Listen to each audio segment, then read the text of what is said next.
Hi, I'm Nick and this is the TBT channel.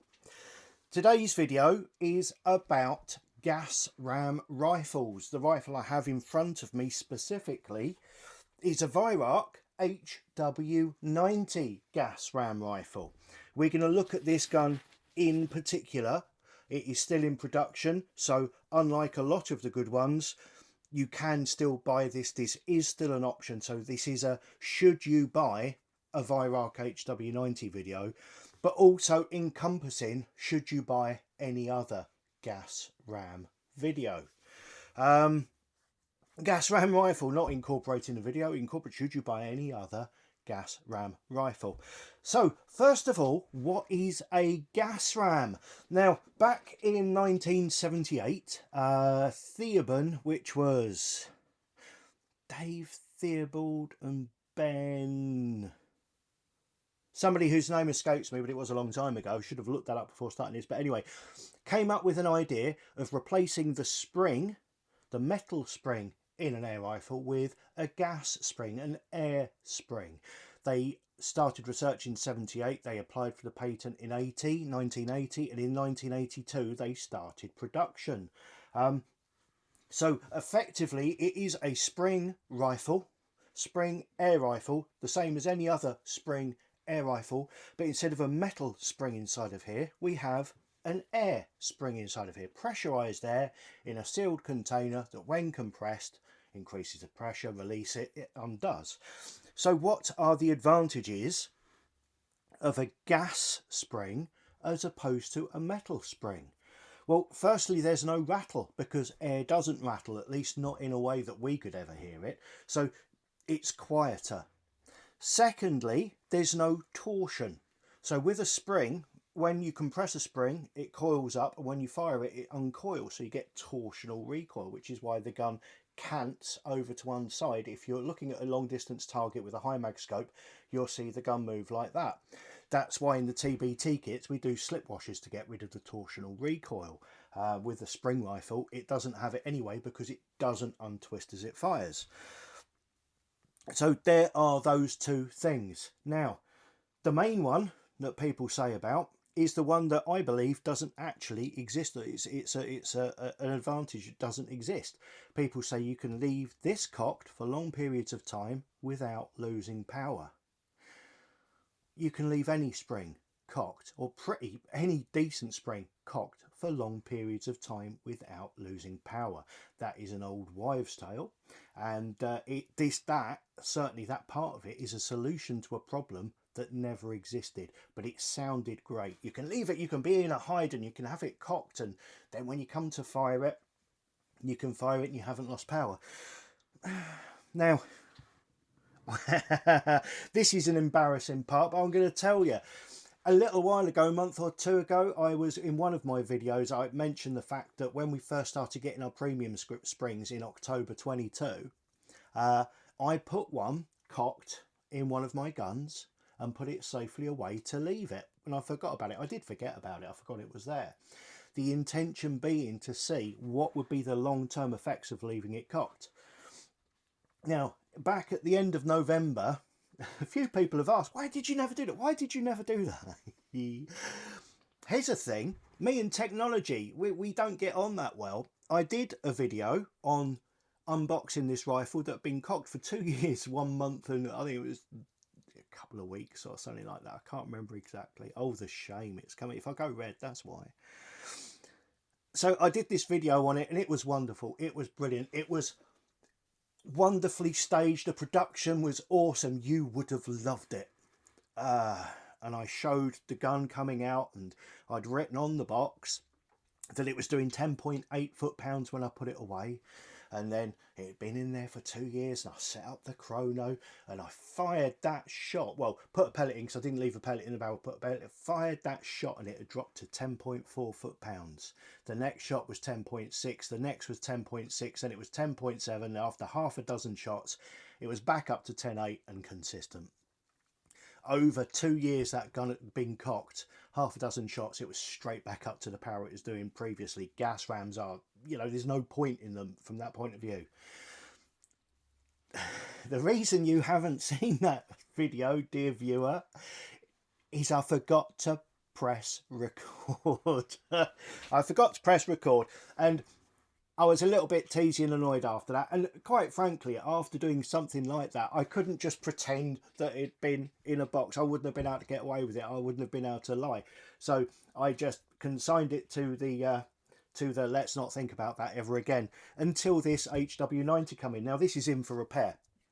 The piston's broken, it's got a hole in it. I've got a new piston I'm going to fit. We're going to be doing some taking apart videos on this. So as far all I'm saying about that whole part there, all that is about is the being able to leave it cocked for long periods of time without the spring, without losing power. It's a fallacy. It's a solution to a problem that never existed with any good spring, and other people have tested this. I know that, Jim Tyler included in the magazines. Extended periods of time with a quality spring, the spring will survive. It won't lose power. If you imagine your car, okay, now your car's got valves in it, and most car valves have got little springs, and they're not dissimilar to air rifle springs. They're just shorter, and they go compress, compress, compress all the time, millions of times in a lifetime, millions upon millions of times in a lifetime. And at any one point when the car's stationary, half those are going to be fully compressed. They never lose power. They don't. It doesn't happen, but it was a great marketing strategy. So Theoben came along with this wonderful idea, and they created some wonderful rifles. Now, my favourite of all time is the Fenman. If anybody has a Fenman they don't want anymore, please contact me. If you have a Fenman you want to keep, leave a comment below. Tell me how stupid I am for selling at least 7 of those, 2 of which were Fenman profiles in 2.0 caliber. Yes, I sold 2 of those. But I would like another Fenman. It's one of those guns that I just... Now I can get one, I can't find one. So if you have one, let me know. But they came out with a number of guns, and they were all beautiful, and they were all wonderfully engineered. But they all had a shite trigger. This was because they used a Gamo trigger predominantly for their rifles. And I mean, Gamo are rubbish in many ways, but their triggers are particularly bad. So why Theoben chose to use those triggers, I don't know. But there you are. So you had the Theoben gas ram rifles, and they are all beautiful. They are all well engineered, and they went out of production, early 2000s, I think it was. So that was a shame. Part of that period, though, they were speaking with Weihrauch, and they came up with this, the Weihrauch HW90 gas ram rifle. Now, a lot of people say it's an HW80 with a gas ram in it, and there's reasons for saying that. There are reasons. It's very similar. It's got a 30mm piston. It's a Magnum sized chamber. It's capable of Magnum power, and it weighs a ton. It's approximately about 2/3 the weight of an average church. You wouldn't want to carry it far.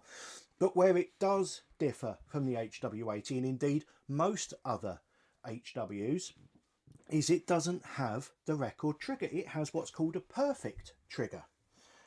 Which isn't as good as the record trigger. I think that may have been something to do with the tradition of gas ram rifles having awful triggers. You can't have a gas ram rifle with a decent trigger, and I don't know why. It must be a tradition or an old charter or something.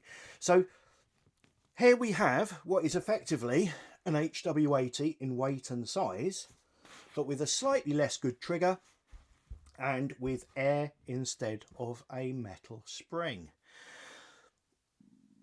So why would you have this instead of an HW80? It's not a cheap gun.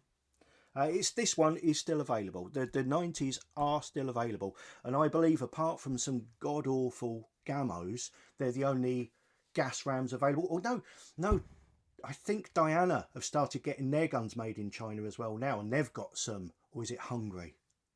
I don't know. I'll have to do some research into that. I think Diana were a German company, and they're now getting their guns made somewhere else, and they're putting gas rams inside them. Gamo, for many years, have put gas rams inside. And in fact, the Lightning, because Gamo own BSA, they got the BSA Lightning, a truly terrible gun, and thought, well, how can we make this worse? And they put a gas ram inside of it, and it worked, because it's much worse with a gas ram than with a spring. Very sharp and snappy, almost spiteful. That's the word. That is the word. So there's that. And also, I believe with those ones, they're not, With this and with the Theorbans, there's a valve in the back here, so you can alter the pressure. You can let air out, you can empty it, you can reseal the gun, which is what we're going to be doing, and you can recharge it. Whereas I believe all the other ones, the more awful ones, have effectively, you know, when you open the boot of your car and you've got those little gas struts going up at the sides that spring open and hold the boot lid up. I think they've got one of those inside of them, literally one of those inside of them, and that's how they work. So they're not serviceable. You can't alter the power. If it comes too high, too low, or whatever, there's nothing you can do about it. So I mean, they are to be avoided at all costs. Whereas anything that Theorban has touched, it's a different shooting experience because they're fast. Some people don't like them because they're too fast. But they're different and they are nice. And with this one in particular, I'm going to be doing some experimenting with it because I've got the pump, I've got the new piston to put in here. We're going to reseal it. I'm in a country where I can run this higher than 12 foot-pounds if I want to. So we will look at what it will do above the power limit when we come to the stripping and rebuilding of this rifle. But we'll also see if it runs better at a particular power under 12 foot-pounds, because I know the last Fenman I had, which was many moons ago, but the last one I had was when I started getting really into testing guns, testing recoil with chronos. It was when I started to take it more seriously, pre-TBT, but not long before I started the company. So I was starting to take a real interest in this from a physical point of view, from the engineering point of view. And I found that my Fenman shot beautifully at 11 foot-pounds, but if I increased it to 11.3, it was like throwing a metal bucket of bolts down a concrete stairwell.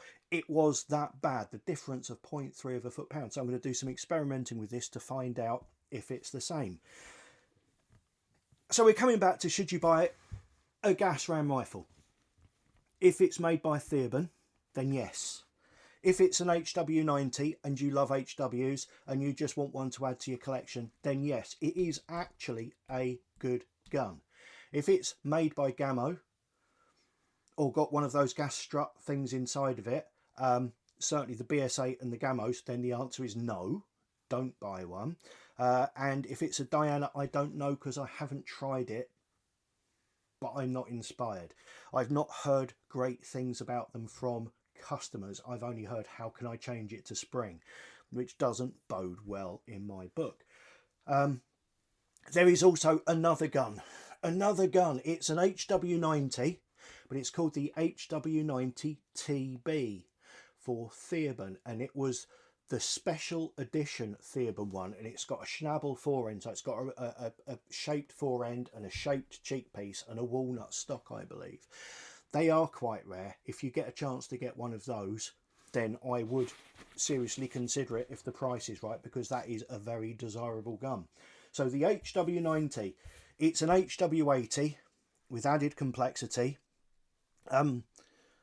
People say about gas rams leaking as well. It can happen. Obviously, it can happen. Anything that's got pressurised air can leak. It's not that much of a problem. Dust is your enemy. If you can take it apart to service it, clean it and put it back together, which is quite simple, we'll come on to that, then it's not an issue at all. But realistically, it's a quirk. It's something different. It's something part of the air gunning history that collectors will want to have in their collection. Does it offer a real advantage over a steel spring? No. So if you want one because you want one, then get it. If you want one because you think it's going to revolutionise your shooting, it won't. I hope you enjoyed that. Please comment below on any experiences you have with gas ram rifles, whether it be one of these, one with the door shut thing, boot lid shut inside of there, or especially a Diana one. If you've got or shot a Diana one, tell me what it's like. Should I buy one for testing?